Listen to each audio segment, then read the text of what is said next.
اعوذ باللہ من الشیطان الرجیم بسم اللہ الرحمن الرحیم۔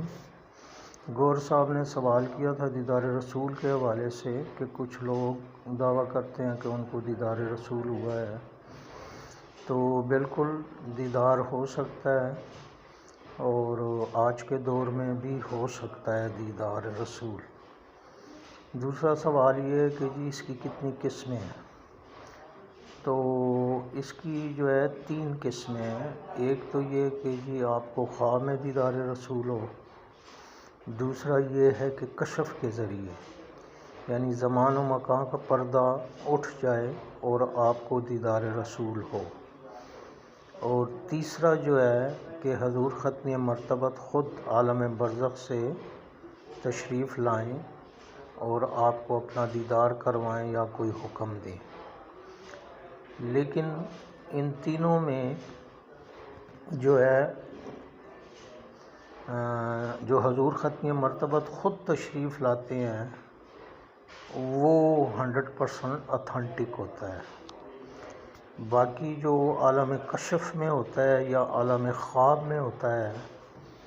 اس کے 50% چانسز ہوتے ہیں، لیکن لوگ ان تینوں کو 100% ایکوریسی پر مان لیتے ہیں، جس کی وجہ سے بہت خرابیاں پیدا ہوتی ہیں۔ اور اس حوالے سے ایک حدیث رسول ہے صلی اللہ علیہ وسلم کہ جس نے مجھے خواب میں دیکھا اس نے مجھے ہی خواب میں دیکھا، کیونکہ شیطان میری صورت میں نہیں آ سکتا۔ اب اس حدیث کی بنیاد پر لوگ خواب میں بھی آیا ہوا اس کو بھی 100% ایکوریسی مانتے ہیں، اور عالم کشف میں آئیں تو اس کو بھی 100% ایکوریسی مانتے ہیں۔ لیکن ایکچولی یہ اس حدیث کی غلط انڈرسٹینڈنگ، غلط تفہیم کی وجہ سے یہ گڑبڑ پیدا ہوئی ہے، اور یہ وہ کھڑکی ہے جس کھڑکی کے راستے شیطان نے بڑے بڑے لوگوں کو گمراہ کیا ہے، جن میں مرزا غلام احمد جو قادیانیوں کا نبی تھا وہ بھی ہے، اسی طرح ریاض احمد گوہر شاہی، یعنی جو لوگ نبوت کا دعویٰ کرتے ہیں یا امام مہدی ہونے کا دعویٰ کرتے ہیں، تو وہ لوگ بیسیکلی اس دھوکے کا شکار ہوتے ہیں، کیونکہ حدیث کی بنیاد پہ وہ سمجھتے ہیں کہ جی جو بھی ہمیں خواب میں حضور ختم مرتبت آ کے آرڈر دیتے ہیں وہ وہی ہوتے ہیں۔ حالانکہ اس حدیث کی اپلیکیشن جو ہے وہ صرف صحابہ تک ہے محدود، اور صحابہ کے بعد جو ہے اس کی اپلیکیشن جو ہے اس طرح نہیں ہے، لیکن لوگ اس کو آج کے دور میں بھی اسی طرح اپلیکیبل سمجھتے ہیں۔ وجہ کیا ہے کہ جس نے آن گراؤنڈ حضور ختم مرتبت کو دیکھا ہوگا وہی تو خواب میں یہ فیصلہ کر سکتا ہے کہ یہ واقعی حضور ختم مرتبت ہیں یا نہیں ہے، اور اگر کسی نے آن گراؤنڈ دیکھا ہی نہیں ہوا حضور ختم مرتبت کو تو پھر وہ کیسے فیصلہ کر سکتا ہے کہ یہ حضور ختم مرتبت ہیں یا نہیں ہیں۔ اور حدیث میں یہ تو نہیں کہا گیا کہ جی شیطان کسی اور کی شکل نہیں بنا سکتا، شیطان کسی اور کی شکل میں آ سکتا ہے، اور عموماً خواب میں یہی ہوتا ہے کہ وہ ہستی خود نہیں کہتی کہ میں رسول ہوں، بلکہ عموماً جو خواب دیکھ رہا ہوتا ہے اس کو فیلنگز ہوتی ہیں کہ جی یہ رسول کا دربار ہے۔ تو ظاہری بات ہے جب بھی شیطان خواب میں آئے گا کسی روحانی بزرگ کی شکل اپنائے گا، ہو سکتا ہے وہ داتا صاحب کی شکل میں آ جائے، وہ خواجہ معین الدین چشتی کی شکل میں تو آ سکتا ہے، رسول کی شکل میں نہیں آ سکتا۔ اب آپ جب وہ روحانی چہرہ دیکھیں گے تو آپ آٹومیٹکلی آپ کی فیلنگ یہی ہوگی کہ یہ حضور ختم مرتبت کی ذات ہے، کیونکہ آن گراؤنڈ تو آپ نے حضور ختم مرتبت کو نہیں دیکھا ہوگا، لہٰذا یو کانٹ میک آؤٹ کہ یہ وہی ہستی ہیں یا نہیں ہیں۔ ہو بھی سکتے ہیں، میں یہ نہیں کہتا ہوں کہ 100% نفی ہوتی ہے، لیکن یہ ہے کہ اس میں 50% چانسز ہوتے ہیں، اور بہت سے لوگ اس وجہ سے گمراہ ہوئے ہیں اور بڑے بڑے حادثے بھی ہوئے ہیں، جیسے پاکستان کے کسی گاؤں میں وہ ایک بندے کو خواب میں آئے امام مہدی، اور انہوں نے حکم دیا کہ جی آپ سارے بکسوں میں بند ہو کے سمندر میں آ جائیں، تو پھر سمندر سے میں آپ کو ریکور کر لوں گا میں جہاں پہ ہوں۔ تو وہ اس نے یہی کیا، اس بندے نے جن کو خواب میں آئے تھے، کیونکہ اہل تشیع کا یہی عقیدہ جو ہے اپنے اماموں کے بارے میں ہے کہ شیطان ان کی شکل میں بھی نہیں آ سکتا، لہٰذا وہ اس حکم کے تحت اپنے بیوی بچوں کو سب کو لے کے تو وہ لکڑی کے بکسے بنوائے اور کراچی پہنچے، اور وہاں سمندر میں اس نے چھلانگ لگا دی۔ پھر پتہ نہیں سارے مر گئے تھے یا کچھ ریکور ہوئے تھے، بہرحال یہ خبر جو ہے اخباروں میں آئی تھی کہ جی یہ واقعہ ہوا ہے۔ اسی طرح لاہور میں تھا ایک یوسف صاحب تھے جو اپنے آپ کو ذل محمد کہتے تھے، اور وہ بھی بعد میں رنگے ہاتھوں پکڑے گئے تھے، اور وہ یہی کہتے تھے کہ جی وہ مجھے تو اجازت ملی ہوئی ہے، حضور ختم مرتبت نے اجازت دی ہے۔ تو ظاہری بات ہے کہ جی ایک غیر شرعی کام کا حکم یا اجازت جو ہے حضور ختم مرتبت کیسے دے سکتے ہیں، لیکن وہ اس پر یقین اس لیے کرتے ہیں کہ اس حدیث کی وجہ سے کہ جی ان کی شکل میں تو شیطان آ ہی نہیں سکتا، لیکن بیسیکلی وہ اس حدیث کی غلط انڈرسٹینڈنگ ہے کہ وہ حدیث اپلیکیبل ہے صحابہ کرام کے لیے جنہوں نے آن گراؤنڈ حضور ختم مرتبت کو دیکھا ہوا ہے۔ اب حضور ختم مرتبت کی شکل میں شیطان نہیں آ سکتا، تو اگر کسی صحابی کی خواب میں شیطان آتا ہے اور وہ کسی اور شکل میں ہے اور وہ کہتا ہے کہ میں پرافٹ ہوں، تو ظاہری بات ہے کہ صحابہ پہچان جائیں گے کہ بھئی یہ تو پرافٹ نہیں ہے۔ لیکن اگر ہمیں آ کے وہ کسی اور شکل میں کہتا ہے کہ میں پرافٹ ہوں، اور کہتا بھی نہیں ہے، بس ایک روحانی شکل ہے، اور آپ کو فیلنگ یہی دیتا ہے خواب میں کہ جی جیسے دربار رسالت لگا ہوا ہے، تو آپ اس کو 100% یہی سمجھیں گے کہ جی حضور ختم مرتبت۔ تو اس لیے اگر حضور ختم مرتبت بھی خواب میں آ کر کوئی حکم دیتے ہیں تو اس کو قرآن کی کسوٹی پر، قرآن و سنت کی کسوٹی پر پرکھنا ہوگا، کیونکہ یو نیور نو کہ وہ ایکچول حضور ختم مرتبت کی ذات ہے یا شیطان نے کوئی روپ اپنایا ہوا ہے۔ آن گراؤنڈ تو آپ نے دیکھا نہیں ہوگا کہ آپ فرق کر سکیں کہ یہ واقعی حضور ختم مرتبت کی ذات ہے یا نہیں ہے۔ لہٰذا ضروری ہے کہ عالم کشف میں یا عالم خواب میں اگر آپ کو کوئی روحانی ہستی آ کے کوئی آرڈر دیتی ہے اور آپ کو خواب میں یہی فیلنگز ہیں کہ یہ پرافٹ تھے، تو پھر بھی آپ نے اس حکم کو قرآن و سنت کی روشنی میں چیک کرنا ہے اگر آپ نے گمراہی سے بچنا ہے۔ اگر نہیں بچنا تو پھر بڑے بڑے لوگ پہلے بھی گمراہ ہوئے ہیں، تو آپ بھی ہو جائیں گے بڑے آسانی سے اور بڑے کانفیڈنس سے ہوں گے، کیونکہ آپ تو یہی سمجھ رہے ہیں کہ جی جب پرافٹ نے خود مجھے آرڈر دے دیا تو مجھے کیا پرواہ ہے کسی اور کی، اور ہونا بھی ایسا ہی چاہیے۔ لیکن اگر آپ کو 100% شورٹی ہو کہ یہ واقعی پرافٹ نے آرڈر دیا ہے، اب اس حدیث کی وجہ سے لوگوں کو 100% شورٹی ہوتی ہے، اس لیے وہ پھر غلط کاموں میں پڑ جاتے ہیں۔ وہ کہتے ہیں جی رسول نے مجھے فلاں فلاں جو عورت ہے وہ بغیر نکاح کے حلال کر دی ہے۔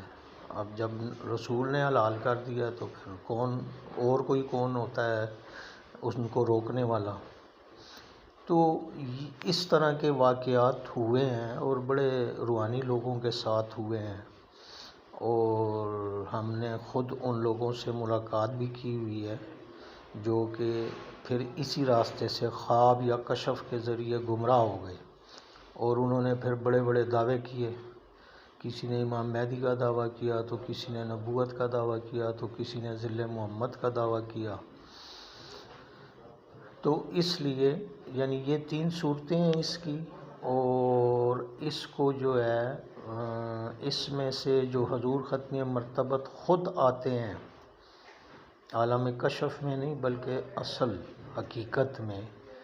عالم برزخ سے وہ آتے ہیں تو پھر وہ بات ٹھیک ہوتی ہے۔ اور اس قسم کا ایک واقعہ قائد اعظم سے بھی منسوب کیا جاتا ہے کہ قائد اعظم رحمۃ اللہ علیہ کو بھی انگلینڈ میں جب یہ گئے تھے یہاں سے خفا ہو کے سیاست چھوڑ کے، تو انگلینڈ میں ایک دن وہ گھر میں لیٹے ہوئے تھے تو حضور ختم مرتبت آئے اور ان کو جگایا، اور پھر انہوں نے بالکل ظاہر بظاہر دیکھا ان کو، اور حضور ختم مرتبت نے انگلش میں ان کے ساتھ بات کی کہ I am your prophet and the people of subcontinent requires you, go and guide them and lead them. تو اس طرح کے الفاظ انہوں نے کہے، اور پھر اس کے بعد قائد اعظم، حالانکہ علامہ اقبال کے لیٹرز پہ وہ نہیں آ رہے تھے، نہیں مان رہے تھے، لیکن جب پروفٹ کی طرف سے آرڈر ہوا تو پھر وہ آئے ہیں، اور پھر انہوں نے تن من دھن سب کچھ لگا دیا اپنا تحریک پاکستان میں، اور اپنی جان بھی لگا دی۔ تو لیکن یہ جو اس طرح کا واقعہ ہے یہ بہت شاذ و نادر ہوتا ہے، اور جو لوگ بھی عالم برزخ سے اگر آتے ہیں وہ اللہ کی اجازت سے آتے ہیں، خود کوئی نہیں آ سکتا۔ تو جس نے بھی آنا ہے وہ اللہ کی اجازت ہوگی تو پھر وہ آ سکتی ہے وہ ہستی۔ اور اس طرح کے بھی واقعات ہمیں ملتے ہیں بہت سے لوگوں، ہمارے جاننے والوں کے ساتھ اس طرح کے واقعات ہوئے ہیں کہ جی وہ گاؤں میں جی ان کا گھر ہے تو صحن میں وہ نلکا لگا ہوا ہے، اور رات کو کوئی بزرگ ہستی آتی ہے اور وہ نلکا چلا کے تو وہ پھر پانی نکالتا ہے، وہ جو پرانا ہینڈ پمپ ہوتا تھا اس طرح کا، اور وہ پھر وہ بزرگ ادھر نماز بھی پڑھتا ہے۔ تو اس طرح کے واقعات مطلب ہمارے جاننے والوں میں 2 بندوں کے ساتھ اس طرح کے واقعات ہوئے، اور اگر آپ ریسرچ کریں تو بہت سے لوگوں کے ساتھ اس طرح کے واقعات ہوئے ہوتے ہیں۔ تو یہ بالکل اسپریچول ورلڈ میں، روحانی دنیا میں یہ چیز پاسبل ہے، اور یہ چیز ہوتی رہتی ہے۔ اب سوال یہ پیدا ہوتا ہے کہ ایسے واقعات ہوتے کیوں ہیں؟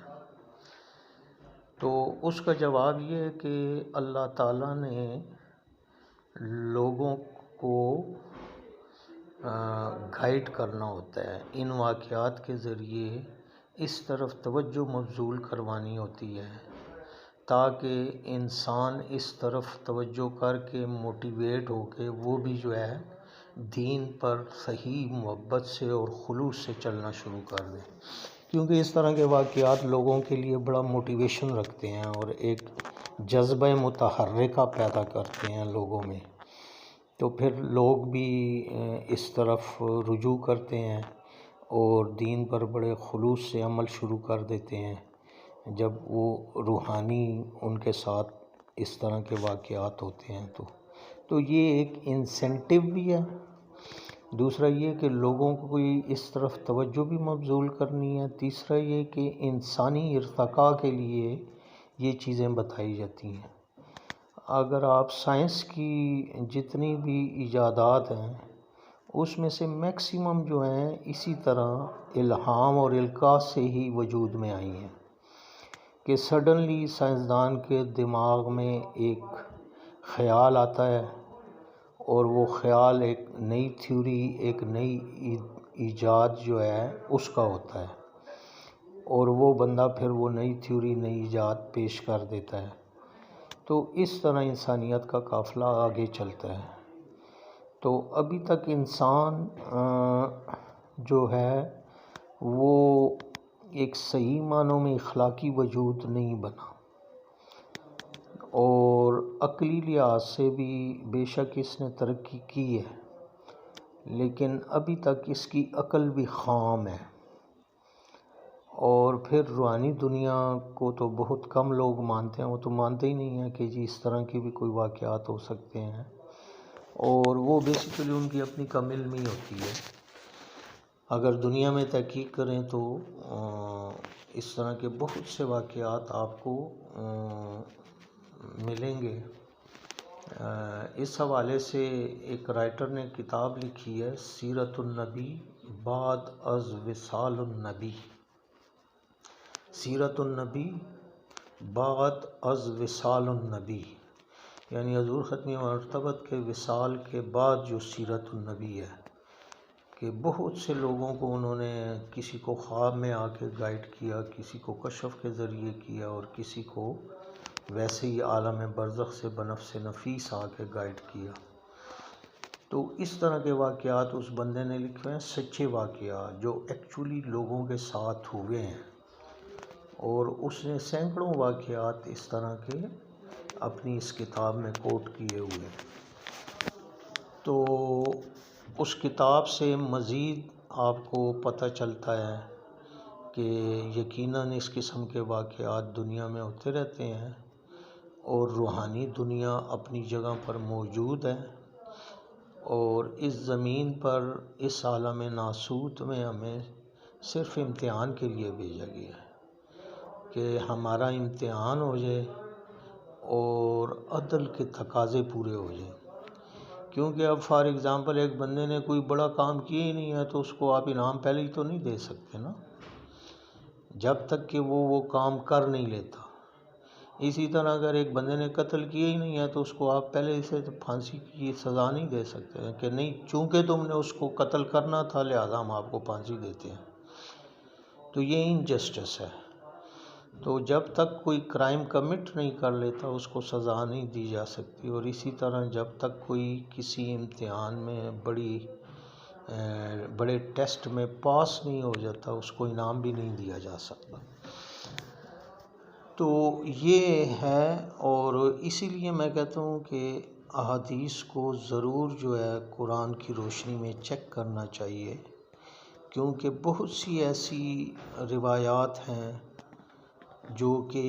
ہیومن سائیکالوجی کے حوالے سے بڑی ڈینجرس ہیں، اور اس سے لوگ بڑے غلط مطلب نکال سکتے ہیں اور بے عملی کی طرف جا سکتے ہیں، یا غلط عمل کی طرف رجحان ہو سکتا ہے ان کا۔ تو اس لیے اس قسم کے جتنے بھی وہ ہیں روایات ہیں، یا کسی کو خواب میں ایکسپیرینس ہوتا ہے، تو اس کو قرآن کی کسوٹی پر ضرور بالضرور چیک کرنا چاہیے، قرآن و سنت کی کسوٹی پر۔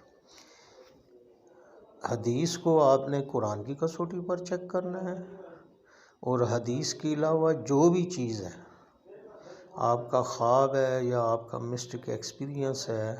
اس کو قرآن و سنت دونوں کی روشنی میں چیک کرنا ہے، اور اگر وہ ان سے ہم آہنگ ہے تو پھر آپ اس کو مان لیں، اور اگر اس سے ہم آہنگ نہیں ہے